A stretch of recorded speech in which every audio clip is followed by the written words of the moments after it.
Hello and welcome everyone to Authenticity. I am Anna Toothman and my guest today is Sarah Remer. Not only is she my guest, but she is one of my besties. Welcome, Sarah.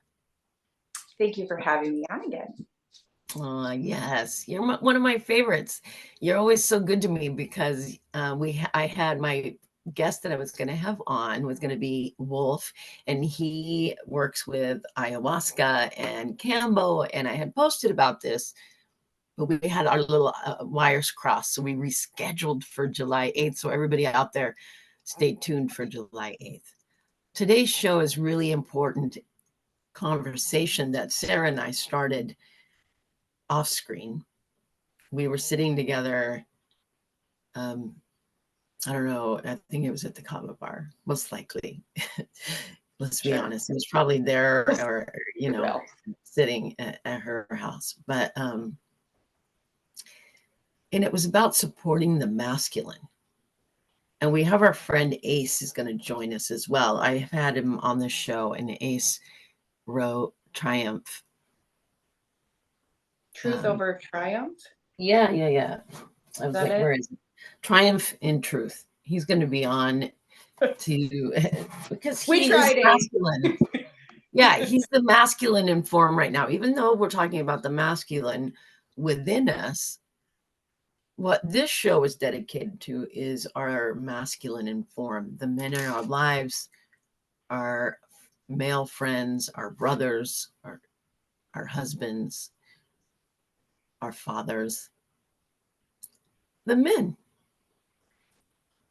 They are going through their own way of their awakening, their own inner journey. When you say, Sarah? Absolutely. I believe that with men, we need to support them during this time. There's a lot of pressure that men come in with to be the provider, to be in charge and in control, to be productive, all of the things that can really clash when you're going through ascension. Yeah. And so when we say supporting the masculine, like what comes to mind for me is compassion.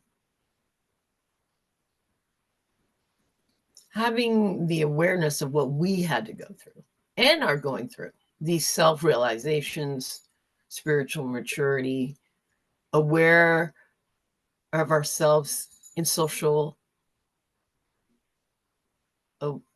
occasions, or when in all relationships, not just intimate relationships, but relationships with our friends and our family. Having compassion for the masculine because they went through their own programming as providers. We talked about how they, not that long ago, they were the only breadwinners. And children were just to be heard or just seen and not heard. We were just talking about the ways that men had to show up and how they were taught not to cry. In your life, Sarah, what did you witness that you feel that you'll have to show compassion and forgiveness in as the men are coming into their own awarenesses and knowing? Well, honestly, at the start of it, it was having compassion for them not understanding me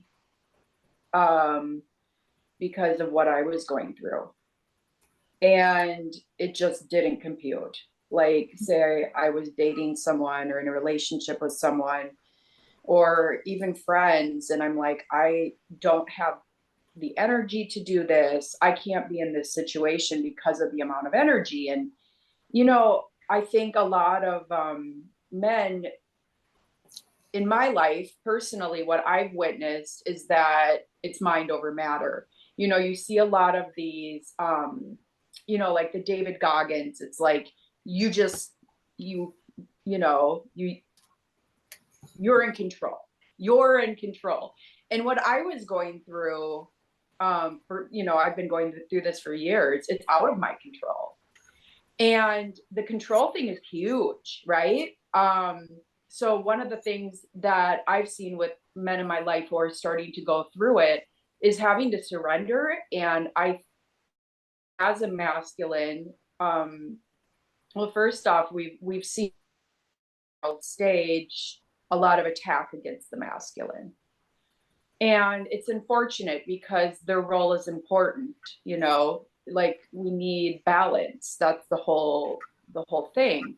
But there's a lot of attack against the masculine for just being who they are as a masculine, male in this world, and with all the programming and societal pressures, and so it's created a lot of confusion, and the emotional, you don't show your emotion, or you get it out in anger. Like anger is the only way that's acceptable for a man to show emotion. Like there's so much. The list goes on. And if you show emotion, you're weak.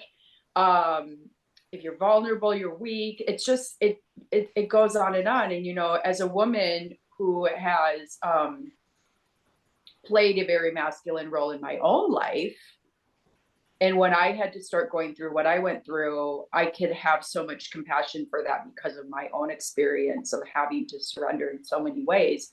And I think we all embody masculine and feminine. And I definitely embodied more masculine throughout my life, right? So I have so much compassion for the amount of resistance and struggle there is as you're being pushed in one direction, but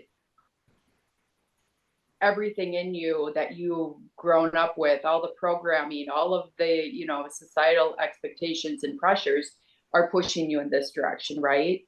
Mm-hmm. And we're seeing that a lot. And so there can be more resistance because of that.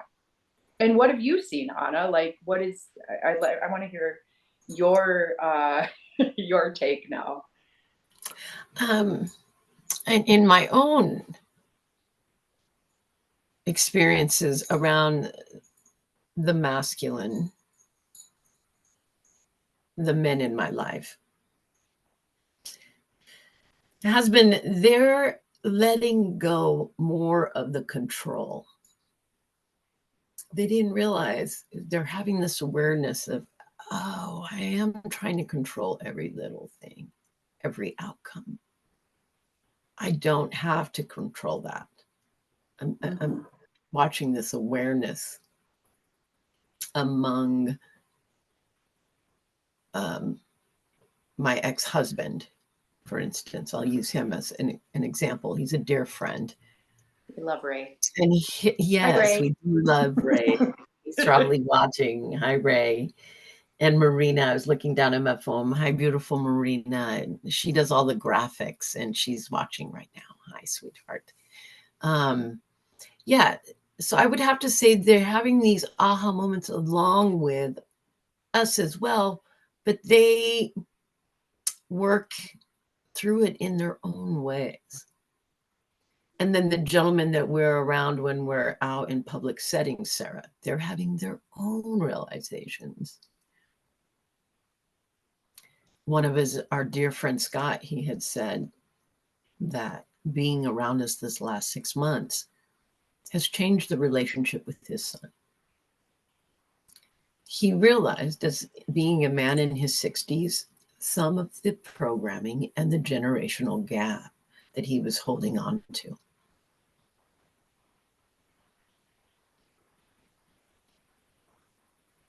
And so through that awareness, he was able to allow his son to be who his son is.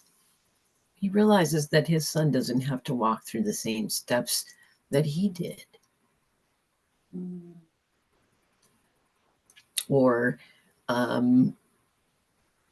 just an example like that, an example is of just the men that we're meeting every day having these realizations that this no longer serves me. This isn't serving my relationship, perhaps my friendships. And their awakening is showing them that there's other ways. That's what I've seen. Absolutely. I mean, that's the beauty of having a wonderful group of male friends that we've watched, and where they would look at us like, you ladies are crazy at the beginning, and then they would Yeah. start, you know. And then you have men that go through experiences that where their things kind of crash around them, Mhm. and But it's doesn't that that big happen turning in the point. It's either gradual or it's like, Mhm. you know, there's that catalyst to push them over the edge of, like, you know. And that's what's cool is getting to experience through our friendships and seeing the growth, because we do surround ourselves with people who aspire to grow, and that's a beautiful thing, you know. So in our daily lives, I feel like a lot of the people that we meet along the way are people who are aspiring to grow. And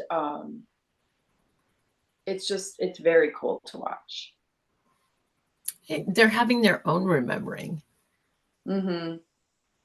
And for myself, it's remembering to bring my masculine and feminine along so that the masculine in me now, in a balanced way, shows up by being supportive and not afraid to speak up my truth. Yeah. And the boundaries, And the you boundaries, right? know. That's Yeah, all that's one part of thing. our masculine. Yeah, as much masculine, you know, I do have a lot of masculine in me.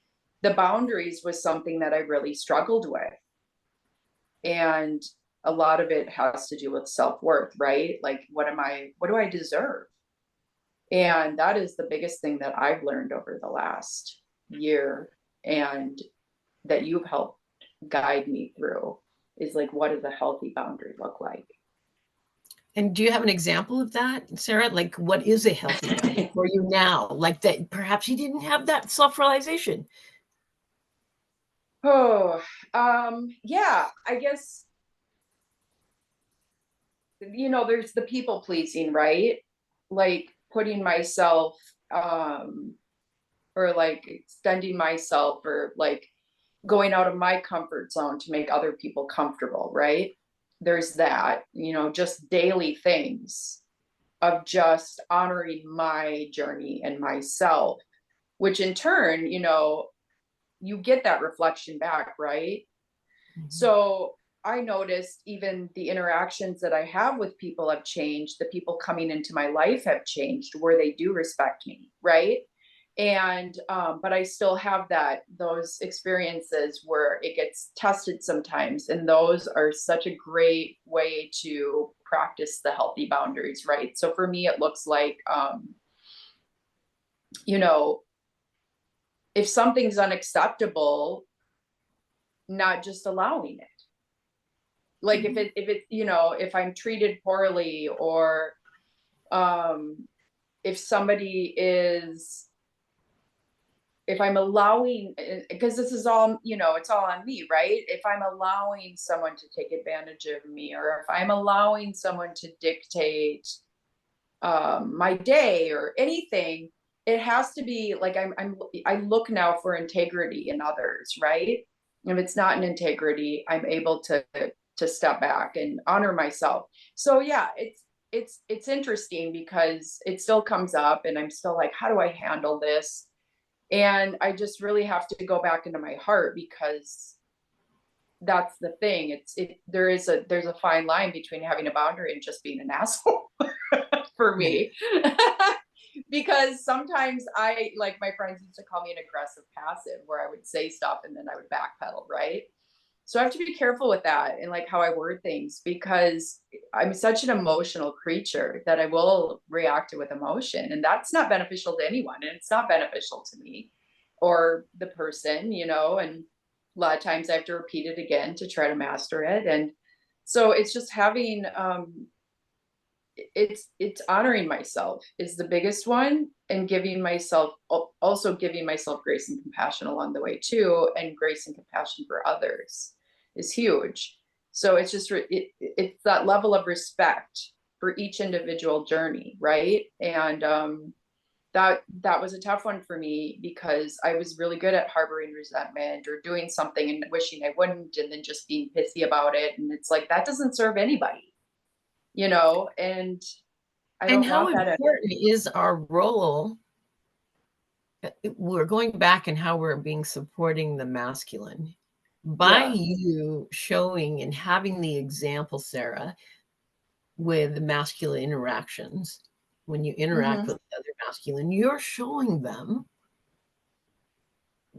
what a balanced divine feminine Mm-hmm. deserves, or if you set a healthy boundary, or Mm-hmm. you're having a conversation with a gentleman, a prospect, or a friend, and the way that we approach our conversations and be okay without attachment to the end or the result, we are showing them how to treat us.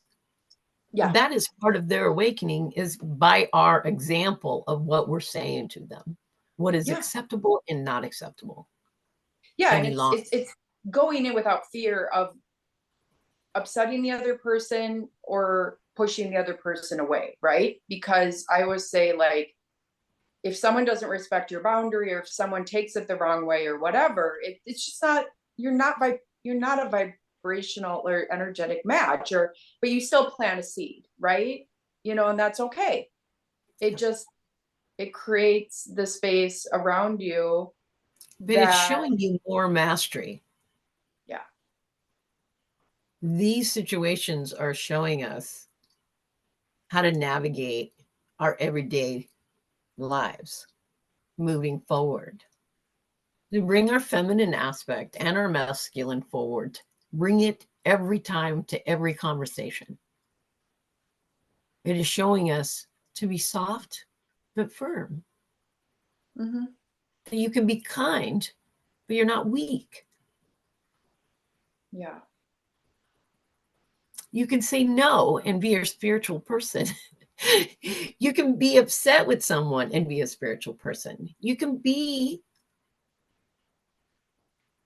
joy. That's where the joy and the love that we talk about the new earth experience, is that when things outside of us don't change the way that you feel about yourself and the moment who you are,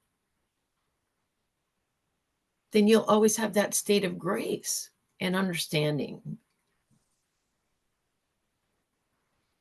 This is when you walk with that knowing, Sarah, and you're speaking with the masculine or one of our masculine friends, you're now walking in that awareness that they are coming into their own awarenesses. Of course. And so sometimes you're called to certain situations and meeting certain people to show them perhaps what they didn't realize about themselves. Absolutely. I always feel like, if somebody shows up in your life, there's a reason, you Mhm. know, instead of looking at it as, you know, I look at it from a different level, I should say, because I believe interactions are important. Because we are all connected, but we all operate with different perspectives. Mhm. And how do we expand, but with our relationships with others, in our interactions with others? It's huge, because Yeah, and we're doing that with this new moon, we by the way. reflect back. Yeah. Mhm. So I really, as someone who can be extremely introverted and have a hard time sometimes being in big crowded spaces, my interactions are very, like, special to me. And the time I spend with people, I always have that in the back of my mind. What are they showing me, and what am I showing them? Mm-hmm. You know, it's important. It's how we grow.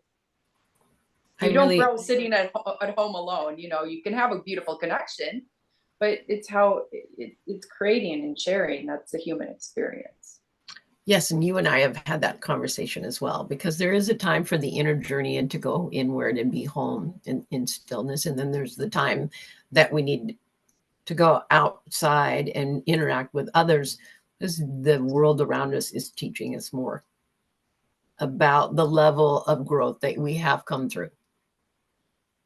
Absolutely. And also that's how we spread our awareness, you know, and you know, help. It's service work in a way, and it's also just a beautiful way to get other perspectives on other, you know, I love hearing about other people's journeys. Where are they coming from, you know, and deeper understandings, and it's beautiful. Do you have other examples that you feel that as a collective, how we are going to support our masculine friends in their own inner journey? I think we need to let go of defined roles. Mm, That's a that's big beautiful. one. You know, there's a very defined role for men in walking as a man, you know, and being, you know, of course, being a provider, all of the things, right? We need to let go of that and allow each person, whether it's a female that has embodied a lot of that masculine, or the men in our lives, or you know, I mean, this goes for everybody. It's just having compassion for where they're at. Like you said, the compassion is huge, and being okay with the role not looking like the stereotypical role, because that's a big one. There's, you know, I think we're programmed very early on, as a female you're a certain way, right, and as a man you're a certain way, and it's a lot of how we get our self-worth. Our And I think identity, how you our identify yourself. identity, yes, our identity. So, you know, having that compassion allows someone to heal that, and being okay if the roles don't look the same. And I think, you know, I've had to That's a learn that big, about myself. You know, I've struggled with insecurity and not feeling like enough, and all of the things, especially when I had to step back from, you know, my identities, and, you know, certain identities were, you know, like being super productive member of society, because my productivity looks different now, but it doesn't look like the stereotypical program, right? So there's so much, it's messy, right? It's messy when you untangle all that, because we have the identity that's wrapped up with the old, and we have new identity coming in, and we need to allow that to transpire and grow and flourish in the ways it's meant to, and allow each person to have that beautiful awareness of where they're meant to be in this life. I love Because we that don't so come much. here, so we don't come, like, you know, I've always believed we don't come here to just work our lives away and then lay on our deathbed, and then our only regret be that we didn't spend enough time with our family, that we didn't enjoy life enough. We Oh, need to that is, find creative ways to do that. that's a great point, Sarah, because we have our friend, our mutual friend Tanner, who loves his life as a young man, right? I believe he's 30 or 31. And he would rather play and budget enough so that he can I play love more Tanner. than work. He is just living life, and he is living it on his terms. I love it. Yes, and that's what I'm getting at. What you brought up as a point is that you don't, there is, let go of the standards. and the expectations, right? Those are the illusions we talk about when we talk about the programming, and the illusion is all these things we've been taught. Mm-hmm. You live for Sarah and Tanner lives for Tanner, and we allow people to just go their route and what brings them joy. Absolutely. And then you get to decide if you want to walk that journey with them or not. So there's Yeah. no wrong or right here. It is just, if you want to work 50, 60 hours a week, and this is your passion, and this is what you love, and you want to wake up, sleep, and do this, but it brings you the most alignment and the most joy, then it is perfect for that person. If you only want to work 20 hours a week or 5 hours a week, then it is perfect for that person, right? Mm-hmm. We get to choose if we want to ride along with that person in where they're who we surround our circle with. Right. Well, and we were talking about this, what was it, yesterday? What is time? About what does work look like? You know, because we have work where you go and you punch in and you punch out. We have people that create their own businesses, but then we have people like you, Anna, who are doing immense amounts of work behind the scenes. Mm-hmm. And you're working at it's just a different form of work. And even the work that I do with my paintings and putting beauty out to the world, it's just looking at everything as it's taking away what work looks like. I think we need to look at it differently. Yeah, it's just Ace is messaging me, by the way. He's about to come on and join us. Yes, and Yeah. it's taking that perception of what we, going back to our friend Scott and what he's allowing for his son, and what it's his heart expanded through that awareness. Mm-hmm. And what you're saying is really allowing everyone to walk their own path in their own journey. Yeah. And we're seeing that a lot with the young generation, right? They're They're teaching lazy. us. Yeah, they're lazy. They don't want to work. No, they're just like, they don't want to do shit the same way. I get it. You know, I totally get it. I love the rebels. Hi, Ace. We'll let Ace unmute him and get his camera on. But give him a second. Hi, my friend. Good Sarah. morning. Good morning. Sarah and I have been chatting away about the masculine.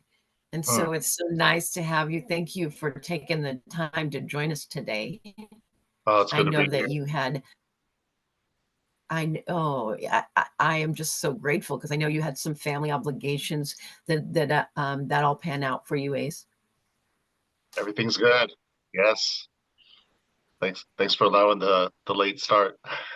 Of course, where this show is to show that everything is welcome, and that is real life.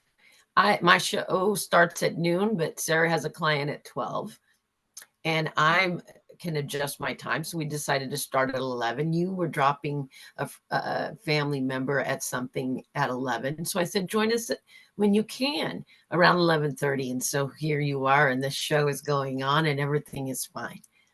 But the topic today, yes, yay, Ace, one of our good friends. The topic today is supporting the masculine, Ace.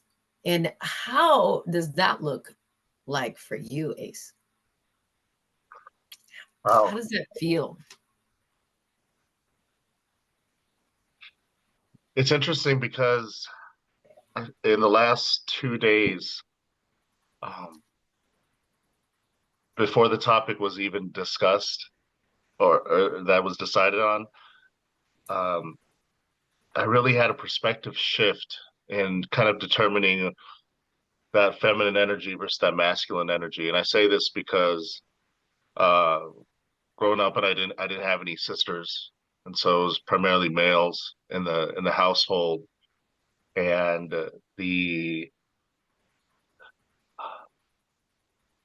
the inability to share my emotions and to stuff down what I was feeling at the time, or even just, I guess, the taboo of crying as a, for lack of a better term, as a grown ass man is is something that I've stuffed down for so long. And um, just in the last couple days, there's been like a really big purge, and I think we talked about it on a about having to make room for new things to come into our realm, into our lives. And so being a man, being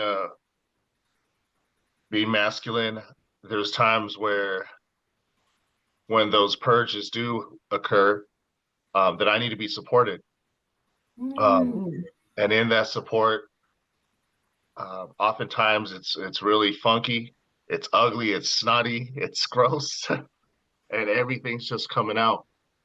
But that's how we heal, right? And so, to give you an example, um, I've been doing a lot of deep work into my childhood, and just giving the younger versions of me opportunities to speak and give them a podium in which they can communicate what they felt, how scared they were.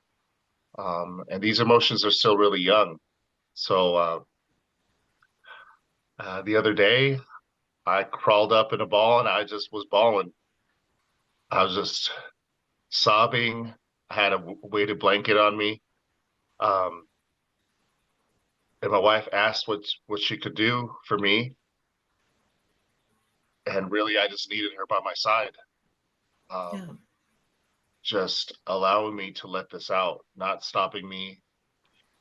I mean, it's nearly 42 years of pent up emotions, and that it needed a release. And so, um, yeah, I just cried and cried and then I cried myself to sleep, basically. And this isn't like from a place of weakness. It's actually just grieving um, what I never had, what I never received, um, grieving the lack of safe space to be able to purge these emotions. So this is an incredible topic that I just experienced the last couple of days. Isn't that funny how things work out? I love this because it goes along really perfect in how, as a collective, we can support our masculine men in our, or the men in our lives. Let's take the masculine and feminine out of it. Right now, I'm speaking about the men in our lives. I'm going to say, in the last 15 years, there were times I wasn't physically able to work because I was doing the deep dives. And some of it came in physical because I do a lot of anchoring work. And I was supported to not have to work the typical 9 to 5 job. And I've been able to take the time off and stay at home and do what I needed to do to heal. And many women around the world have had that opportunity to do the inner journey, because this has been a feminine, forward moving ascension, embodiment of our knowing. Has been a lot of, I would say 75% has been women. And now that the collective awakening is on, and the masculine as well, the men in our lives, we let go of the gender role. Ace, if you now are taking time for yourself, and we were speaking, how can we support the men in our lives? But we have to be okay with what they have done for us all these years. And that was support us. Supported us to stay home and have a baby, stay home and be the mother, stay home for all kinds of things. So this is a really important topic that is going to come up in people's homes and relationships and friendships about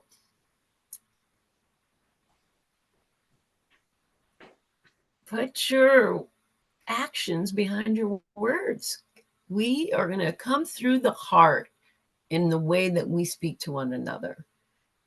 And if the men in our lives need a moment or months or whatever it is that they are going through, depending if you're walking this journey in a marriage or is it your best friend. And that's what supporting the masculine is, what generally what we started the show with, is how are we going to support the men in our lives? Ace is saying that he's had all this. We now know that generational science DNA, we have this stuff in our DNA that may not even be ours when we don't even realize what's going on with us. Yeah, I love that because Anna, when you touch base on and there's a great book out. It's called "It Didn't Start with You," and it goes to talk about uh, the intergenerational activation of stuff, right? Like a PTSD gene more susceptible to uh, activation or whatever it might be. And I think initially, as you know, as a guy, um, I was not aware of those things because we didn't talk about it. And I think for a lot of us men, and I'll just speak for myself, but there is such a heaviness that requires a lot of unlearning, um, and really just a whole paradigm shift because we're fixers. We're solvers. We get shit done. You have to, Ace, yes. Sarah's gonna dip out. Her client is here at her home. Hi, Well, hi she just Sarah's pulled client. up and Willow's Oh, gonna start okay. barking like crazy. So I don't want to interrupt any of this amazing conversation. So I'm gonna say goodbye. Thank Okay, you my for having friends. me Thank on. you. And I'm sure there'll be another time. Love Sarah, you guys. look under the link at the end of the show. I'm going to attach Sarah's having a house shindig, another art show. So stay tuned and keep an Art eye out for sale. that. An Yes. art Thank sale you. coming up at your house. All right. Hi, Love you Sarah. Love guys. you. Bye, Bye. Sarah. Love you. Thanks for that. Now, AC, you were talking about this book. Go ahead. Yeah, so it didn't start with you. Just goes into that intergenerational stuff, like as you talked about like DNA activation, talked about uh, just a heaviness that a lot of us men don't carry or aren't used to, aren't aware that we're carrying. I'll put it that way. Um, and not saying that it's, anything you focus on too much, I think can turn into like an idol, like, oh, this is the way it is. This is, Right. but getting curious about the possibility that, hey, maybe I'm carrying stuff that wasn't all mine or my experiences. And so, for the audience that's watching, my grandfather was a World War II prisoner of war uh, in the Philippines when the Japanese tortured him. And both of my parents were in law enforcement. And so there have been times that I'm like, where there's some sort of heaviness that's going on that I am not aware of, that I experienced personally. And so kind of figuring out the hush hush uh, culture of what um, of how they didn't talk about these things, um, and for us that are waking up and having it manifest through us and have the courage and boldness to to feel it, it's a heavy task. It's a heavy task, and um, it's interesting because there is like almost like a pre-purge on it. You know what I mean? Like a pre-purge Sure. after doing some work. I feel like there's a Yeah. lot of stuff just stuck in the back of my head, and I'm like, hold on, is it my energy that's causing that, or is it somebody else's energy within my uh within my space? Feels. Yeah. And a lot of times it's no, I've done the work to finally let it go, and then the Hmm. floodgates come out, and it's ugly, and it feels weird, but it's exactly what I need to do in order to make space for love and healing. Yeah. I mean, we want to be a clear conduit, a channel for source light to be able to come within. And if we have all this pinned up stuff in our bodies, it really blocks the light from coming through a through connection, Right? right? If we think in energy, an invisible energy field that's coming through us, if there's stuff that's all messy, clogged up, drain, we can use a metaphor or analogy of your bathroom sink or something that's clogged up, the drains. You got too much stuff in there, maybe some hair or the garbage disposal or whatever you want to look at. We're no different. We're no different that we need to clean up that stuff. We need to make okay with this stuff. We don't want to sit and dwell in it, right? Because you can get stuck as the victim. You can get stuck in those loops. Then you're just now identifying yourself as a victim versus moving on as someone who triumphed. Hmm. And I've told you this before, that you're going to write another book because you're doing this with your family, with little ones, with little guys. And you have a gorgeous family and a beautiful wife. Thank you. You're welcome. And this is not an easy journey. And sometimes our level of awareness is at a different rate than our partner. The mastery of it all comes in the accepting and compassion for one another, because once you understand that the whole, as a whole, that humanity is going through this at different stages and different times, and they're being pushed little bit by little bit. And so maybe you, because of your background and who Ace was and his family background, had a little bit different route than your wives or your friends. And so it shows up in different ways for everyone. Yeah, I love that. Um, my kids are 2, 4, and almost 6. And it's really interesting because I had an epiphany the other day, just watching my 6-year-old and watching my 4-year-old. And oftentimes I get lost in just remembering what it was like for me. And they're actually teaching me stuff, like the stuff that activates me from them is what I need to work on. It's what I need to heal. So whatever they activate, whether it's, I don't know, a loud pitch or whining about something, uh, I do have the opportunity to respond differently. Um, Mm-hmm. but it does not discount the fact that there are nervous system things that do come up. I mean, I call them pings. I just get these pings like middle of my chest, top of my head, and certain parts of my body, and I'm just like, wait, hold on, I need to pause. And what's coming up for me? What 6-year-old part is being activated right now by my 6-year-old? It's I'm in a We really spoke fortunate about that. position.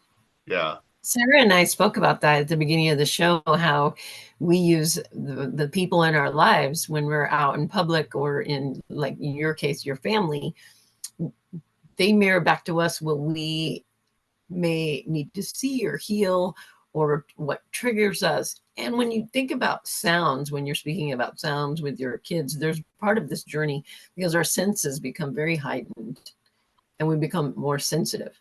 So things are, the pitch is louder, dogs barking, lawnmowers, leaf blowers, kids screeching or crying. So yes, there is a part of this journey that things get really loud. And when you have this awareness that it is part of the, it's kind of like a tuning, we're tuning forks. You're tuning and adjusting to the tones and new frequencies that are coming into ACES's world. And then so you're just fine tuning that, which while you're in the midst of fine tuning, it can hurt. There's physical reaction to your nervous system is what you're talking about. Yes. It will get better. I'm here to tell you that it will. That you're just in the process of attuning that to ACE's frequency. Oh, I'm so glad you brought that up because at first it was pretty shocking, right? I'm thinking here, like, did I have an ear injury? When was the last time I like cleaned out my ears? Or we just start thinking in those ways, like what's going on here? But what's interesting is as I'm getting these pings or these I call them like signals for turning inward. Um, now I see those as, wait, hold on, my brain is actually fine tuning itself. And when you said fine tuning, what oftentimes when I do get really sensitive to certain sounds and light and whatnot, there's usually a really loud inner critic that's do more, work harder, figure shit out, get away from here, fight, flight, respond. And as a frontline healthcare worker, first responder, that's our life. That's what we thrive on. But now that things have kind of slowed down, um, I found out that I can actually turn down the volume a little bit on that inner critic, and it's not telling it to shut up, right? It's which is something that I've done several times in the past. Like, dude, shut up! I need to be in this situation right now. I need to perform. It's like, no, let me just turn the volume down. I hear you, inner critic. I hear you, self-judger. Chill out real quick. Let's let's move past this with some wisdom. Uh, and even doing some of this work on, I've actually been able to like redefine what wisdom is for me. Um, and wisdom is the perfect blend of intelligence and love. And I say perfect blend because if wisdom is too intelligent, then it becomes arrogant. But if wisdom is solely based on love, then it's ignorant. And so needing to be able to like kind of go back and forth between the two uh, gives us the space to operate from a space of you call it source, I call it self, Yeah. Holy Spirit, whatever you call it, um, to operate from that place of compassion. So Right, because you have this heart mind merger. So as we cleared this debris, right, this old patterns, rewire the nerve system, rewire our neural pathways, we start having more awarenesses. We realize that it's all okay, that it's all going to be okay. And through this balance of, if you come through the heart, the mind and the heart can work together. It used to be the mind would get in the way of what the heart brain was trying to say. We're moving to collectively that it's going to come through the heart, your communication, your inner dialogue that you have with yourself.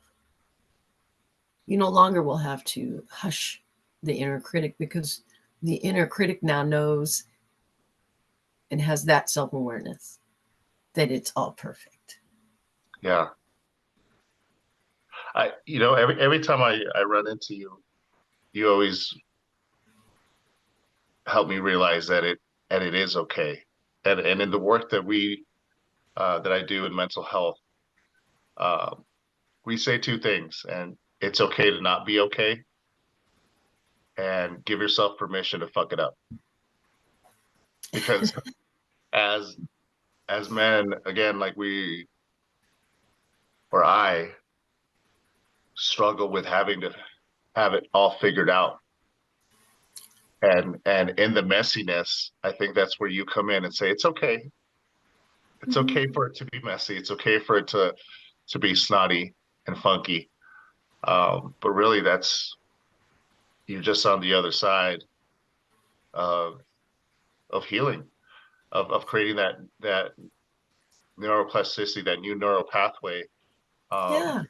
and with that, I just want to give you some roses, because in the rawness of opening up that neural pathway, I've seen you time and time again uh, pave it with love, Yeah. and I Maybe think with that's you. what us fellas need. Yeah. And it feels weird. It feels weird a lot of times.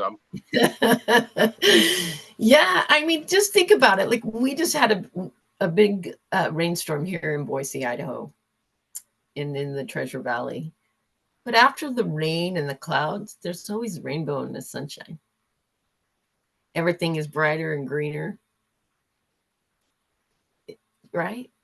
It was messy, it's muddy, but all the flowers are born through this rain and storm and the greenery and the growth, right? Spring, summer comes. We're a similar species in our own growth. Now we need a water, we need to nourish these new neural pathways. It's not going to happen overnight. The support that we are providing each other now is going to come from this heart centered space, that it's going to be okay. It can be muddy, and the mud will dry, or get a towel and dry it up. It's all going to be okay.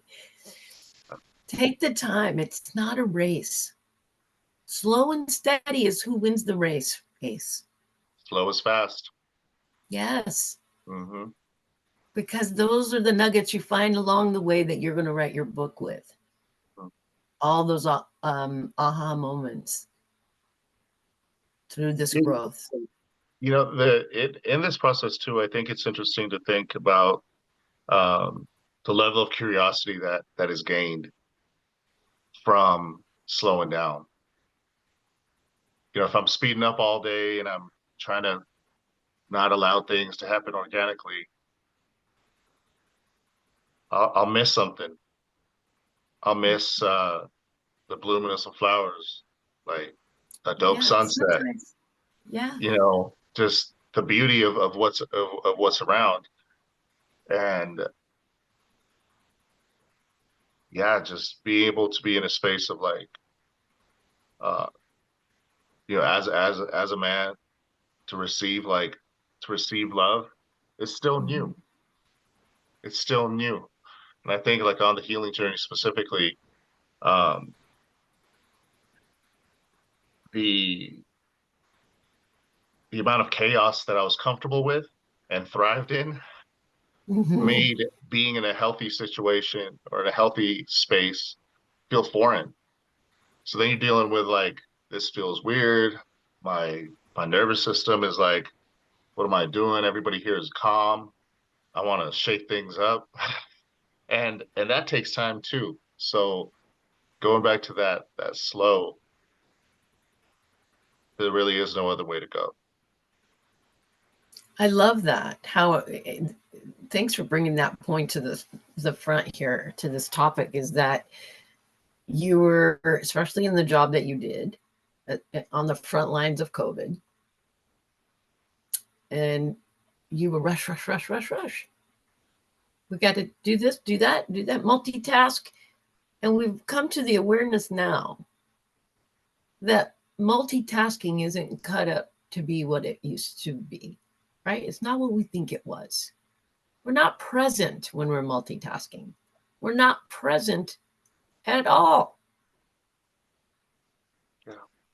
Because when we rush through our day, you miss the connection with the person at the grocery store, or the cashier, or the butcher, or the person next to you in line, or just your drive, nature.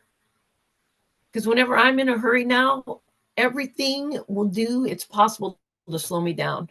I'll get behind a school bus. Every light will turn red. Construction.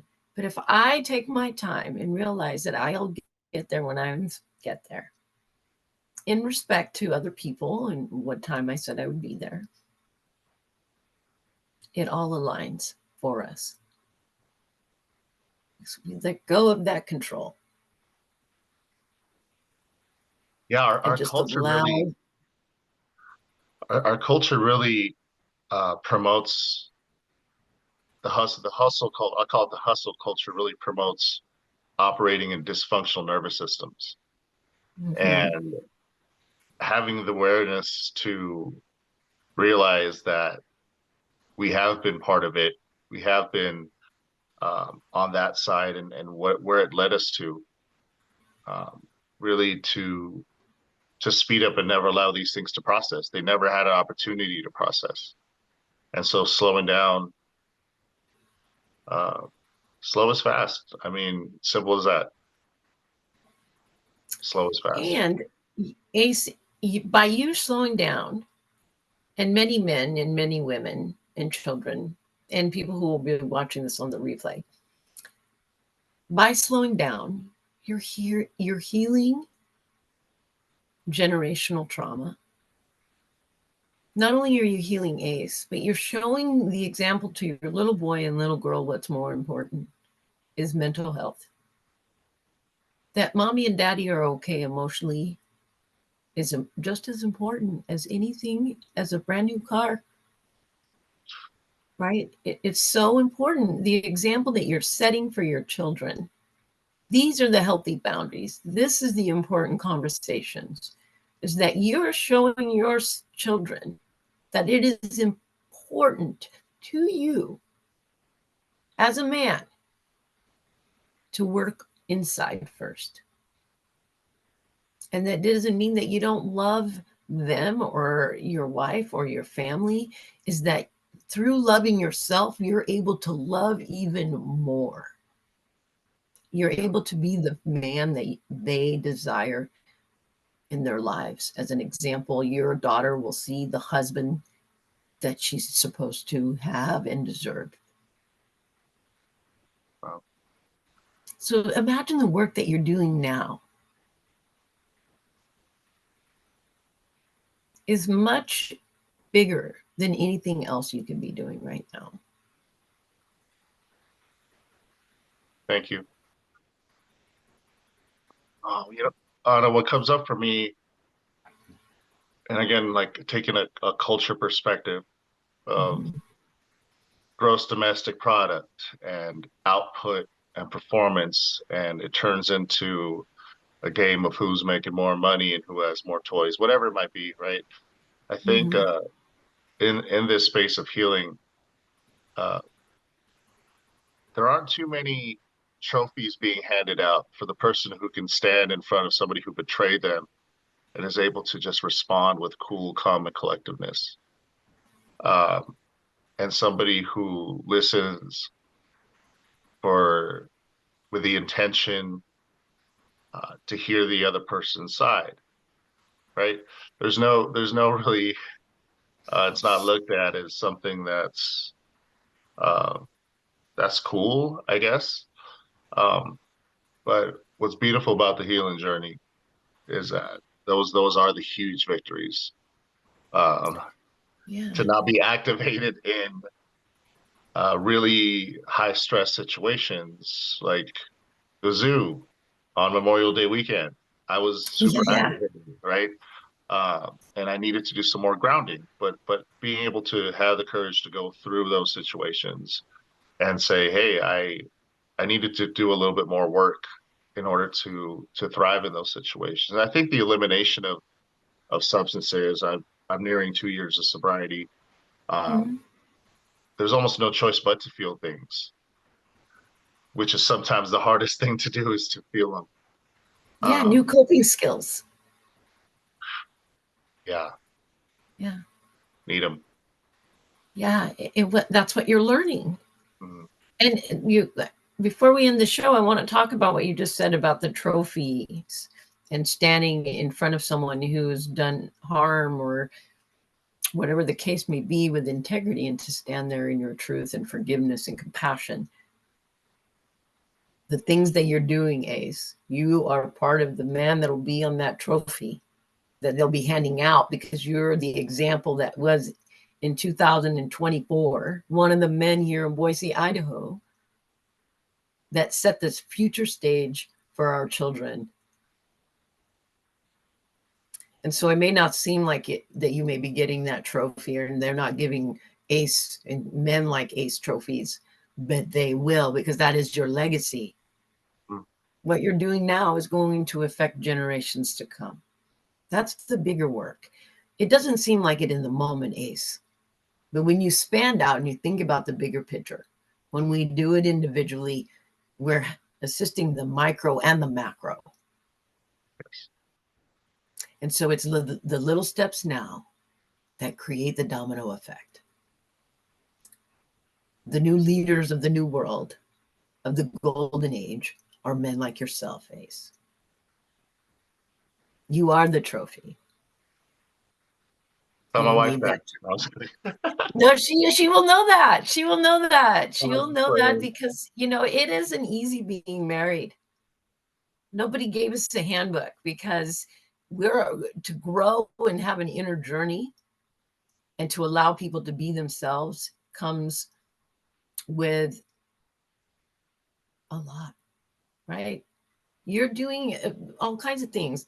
Dad, individual growth, and being a husband, you're doing many things. I don't ever, that's behind me. Been there, done that. So props to you. I know how hard this journey is, but one breath at a time, one step at a time. And it takes a village and a community, and you have that behind you. I'm so grateful. Thanks. Thank you for It's, jumping on the show with me today. Is there anything else you want to add to this supporting the masculine? um, yeah, if I had an opportunity to say anything to the men out there, or even the women out there that um, get to take on the masculine role while the men purge and allow themselves to feel what they need to feel. Uh, I would just like to let everybody know that all these things are not external issues. External issues are like reflections of what we need to work on inside. I think that everything